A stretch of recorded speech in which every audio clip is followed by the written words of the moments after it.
दिल्ली विधानसभा का चुनाव अब और ज्यादा दिलचस्प होता दिखाई पड़ रहा है। एक और जहां दिल्ली विधानसभा चुनाव में कालकाजी सीट पर आतिशी और रमेश बिदूड़ी के बीच कड़ा मुकाबला दिखाई पड़ रहा है, तो वहीं बिदूड़ी की तरफ से केजरीवाल सरकार पर झूठे वादों का आरोपों की झड़ियां लगनी अब शुरू हो चुकी है। यही नहीं, बीजेपी की नीतियों पर भरोसा जताते हुए बिदूड़ी ने अब इस लड़ाई में बिहार के पूर्व सीएम लालू यादव को भी घसीट लिया है। जहां दिल्ली विधानसभा चुनाव के लिए प्रचार अभियान अंतिम दौर में पहुंच चुका है। हर एक उम्मीदवार विरोधी पर जमकर हमला कर रहे हैं।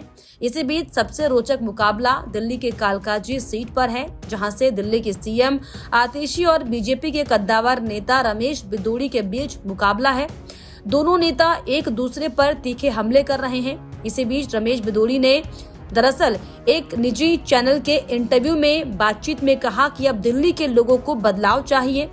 अरविंद केजरीवाल ने झूठ के अलावा दिल्ली की जनता को कुछ नहीं दिया। आतिशी 5 साल तक कालकाजी से गायब रही। वो तो जंगपुरा से चुनाव लड़ने की तैयारी कर बैठी थी, लेकिन वहां पर मनीष सिसोदिया आ गए और इसी कारण उनको कालकाजी में ही रहना पड़ा। जनता को भारतीय जनता पार्टी की नीति और काम पर भरोसा है। केजरीवाल तो सिर्फ चुनाव से पहले ऐलान करते हैं, बाद में कुछ नहीं करते। यही नहीं, बिदूड़ी ने आगे ये भी कहा कि लोक निर्माण विभाग आतिशी के पास है और सड़कों का हाल बेहाल है। कालकाजी इलाके की सड़कें ऐसी हैं जैसे कभी लालू यादव के जमाने की बिहार की सड़कें हुआ करती थी। तो एक बार फिर से अब इस चुनाव को और ज्यादा दिलचस्प बनाने के लिए दरअसल बिदूड़ी की तरफ से अब लालू यादव के जमाने के काम को याद किया गया और तंज कसा गया आतिशी पर।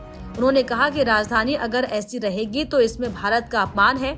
आपके आरोपों पर हालांकि रमेश बिदूड़ी ने कहा कि उनके पास कुछ बोलने के लिए नहीं, उनके पास 10 साल के अपने काम बताने के लिए नहीं, इसीलिए दरअसल वो इधर उधर की बातें कर रहे हैं। ये नहीं, इसी बीच कालकाजी इलाके में माता की चौकी में आतिशी और रमेश बिदूड़ी आमने सामने हुए तो राक्षस प्रवृत्ति वाले बयान पर उन्होंने कह दिया कि मैंने कुछ गलत नहीं कहा।